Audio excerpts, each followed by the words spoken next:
नमस्कार, turning point देख रहे हैं आप। मैं हूं आपके साथ सबा शाहिद शेख।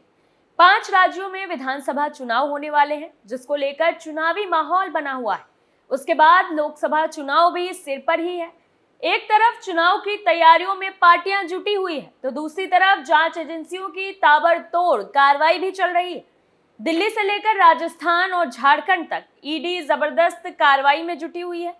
ईडी के इन एक्शन से विपक्षी पार्टियों में कोहराम मचा हुआ है, जिसकी वजह से वो कुछ भी अनाप शनाप बयान दे रहे हैं। वहीं ईडी की कार्रवाई में करोड़ों का खजाना भी मिल रहा है, तो किसी को गिरफ्तार भी किया जा रहा है। क्या है पूरा मामला और अब कहां ईडी ने कार्रवाई की, सब कुछ आपको पॉइंट टू पॉइंट बताते हैं। ईडी का ताबड़तोड़ एक्शन जारी। जबरदस्त एक्शन से विपक्ष में कोहरा। राजस्थान से लेकर झारखंड तक छापेमारी। चुनाव से पहले ईडी की तगड़ी कार्रवाई। ईडी का जबरदस्त एक्शन इस वक्त देखने को मिल रहा है, चाहे हो राजस्थान में हो या फिर दिल्ली में। लेकिन झारखंड में ईडी अधिकारियों को फंसाने के लिए जेल के अंदर से साजिश रची जा रही थी, जिसका भांडाफोड़ भी हो गया और सबकी काली करतूतें भी खुलकर सामने आ गई। दरअसल रांची के होटवार में मौजूद बिरसा मुंडा जेल में 3 नवंबर की शाम ईडी ने ताबड़तोड़ छापेमारी शुरू की। मिली जानकारी के मुताबिक ये छापेमारी मनी लॉन्ड्रिंग मामले में ईडी को सर्विलांस से मिली सूचना पर हुई है। ईडी को सूचना मिली है कि जेल में बंद ईडी के सरकारी गवाह को धमकाया जा रहा है। ईडी के अफसरों को फंसाने की साजिश रची जा रही है। मनी लॉन्ड्रिंग मामले में अहम सबूतों को नष्ट करने की कोशिशें हो रही है। इन सभी काले कामों में जेल प्रशासन खुलकर इन लोगों की मदद पहुंचा रहा है। ईडी ने इन्हीं सभी सूचनाओं के बाद जेल को सर्विलांस पर रखा था। सर्विलांस के दौरान ईडी को जेल में संदिग्ध गतिविधियों की जानकारी मिली। इसके बाद ईडी ने कोर्ट से छापेमारी के लिए इजाजत ली। कोर्ट की इजाजत के बाद ईडी के अधिकारी 3 नवंबर की शाम जेल पहुंचे। ईडी के अधिकारियों के साथ केंद्रीय बल के जवान भी छापेमारी में शामिल रहे। ईडी का नाम सुनते ही अच्छे अच्छे अपराधियों की पतलून गीली हो जाती, लेकिन जेल से साजिश उन्हीं ईडी के अफसरों के खिलाफ रची जा रही थी, जिसका पर्दाफाश हो गया। सीसीटीवी फुटेज नष्ट करने के मिले सबूत। ईडी की छापेमारी में यह सबूत मिला है कि जेल में लगे सीसीटीवी फुटेज को नष्ट किया जा रहा है। इसमें जेल प्रशासन अपने तकनीकी रूप से दक्ष कर्मियों की मदद ले रहा है। ईडी को सूचना है कि जेल प्रशासन इस कोशिश में है कि प्रेम प्रकाश और मनी लॉन्ड्रिंग केस में बंद बाकी आरोपियों को जेल में जो सुविधाएं दी जा रही है वो ईडी को पता न लग जाए। इसी मकसद से सीसीटीवी फुटेज नष्ट किया जा रहा था। इस मामले में ईडी जल्द ही मनी लॉन्ड्रिंग की विशेष अदालत में जानकारी देगी। जेल में प्रेम प्रकाश के बाहरी सहयोगियों का आना जाना है, जिन्हें वो गवाहों को प्रभावित करने के लिए दिशा निर्देश देता है। इससे संबंधित सीसीटीवी फुटेज को नष्ट किया गया है। प्रेम प्रकाश चला रहा है जेल में सिंडिकेट। ईडी को यह भी सूचना मिली कि प्रेम प्रकाश बिरसा मुंडा केंद्रीय कारा होटवार में अपना सिंडिकेट चला रहा है।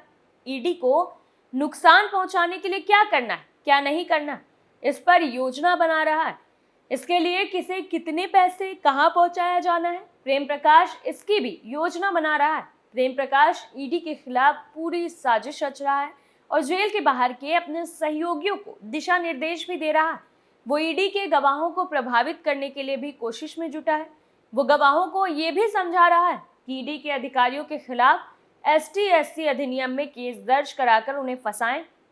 इससे ईडी का केस कमजोर होगा। रांची के पूर्व उपायुक्त और निलंबित IAS अधिकारी छवि रंजन बड़गई अंचल का राजस्व उप निरीक्षक भानु प्रताप प्रसाद, नेताओं और नौकरशाहों का करीबी प्रेम प्रकाश के साथ साथ उसके बाकी करीबी भी जेल की सलाखों के पीछे। इसके अलावा बच्चू यादव, पशुपति यादव, चार्टर्ड अकाउंटेंट सुमन कुमार, ये सब जमानत पर बाहर है। कौन है Prem Prakash? Cheshire home road में 1 एकड़ जमीन की रजिस्ट्री फर्जी डीड के जरिए कराने के मामले में ईडी प्रेम प्रकाश को ईडी ने मास्टरमाइंड माना है। ईडी ने जांच में पाया है कि जमीन के फर्जी दस्तावेज बनाने वाले गिरोह के सदस्य अफसर अली के साथ ही बाकी आरोपियों से प्रेम प्रकाश की पुरानी पहचान रही। उसे इसकी जानकारी थी कि जमीन को बेचने के लिए फर्जी डीड तैयार की जाती है। इस फर्जी डीड के आधार पर जमीन का पावर देकर इसकी रजिस्ट्री प्रेम प्रकाश के सहयोगी पुनीत भार्गव के नाम पर की गई थी। पुनीत ने फिर इसी जमीन को 2 अलग अलग डीड के जरिए 1.80 करोड़ में विष्णु अग्रवाल को बेचा था। इसमें कमीशन के तौर पर 1.50 करोड़ रुपए प्रेम प्रकाश को मिले थे। ईडी ने जांच में पाया है कि जमीन की डील में प्रेम प्रकाश और विष्णु अग्रवाल को तगड़ा फायदा हुआ था। गौरतलब है कि ईडी इस केस में पहले ही रांची के पूर्व डीसी छवि रंजन, कारोबारी विष्णु अग्रवाल और बड़गई अंचल के पूर्व राजस्व उप निरीक्षक भानु प्रताप प्रसाद के साथ ही 13 लोगों को गिरफ्तार कर चुकी है। इस केस में मुख्यमंत्री हेमंत सोरेन को भी 14 अगस्त को पूछताछ के लिए बुलाया गया था।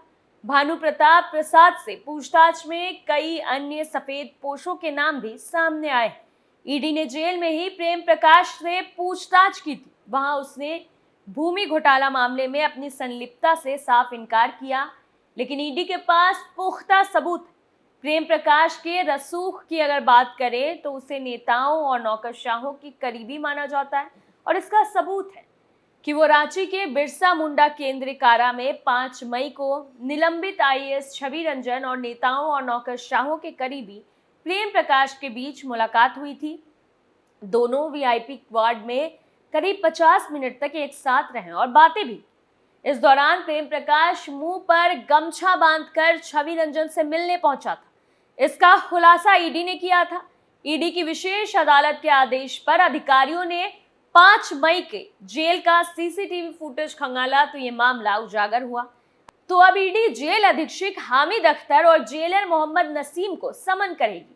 दोनों अधिकारियों से पूछताछ के दौरान ईडी ये जानने की कोशिश करेगी कि जेल में दोनों आरोपी एक दूसरे से कैसे मिले, जेल मैनुअल का कितना पालन हुआ, इसकी भी जानकारी लेगी।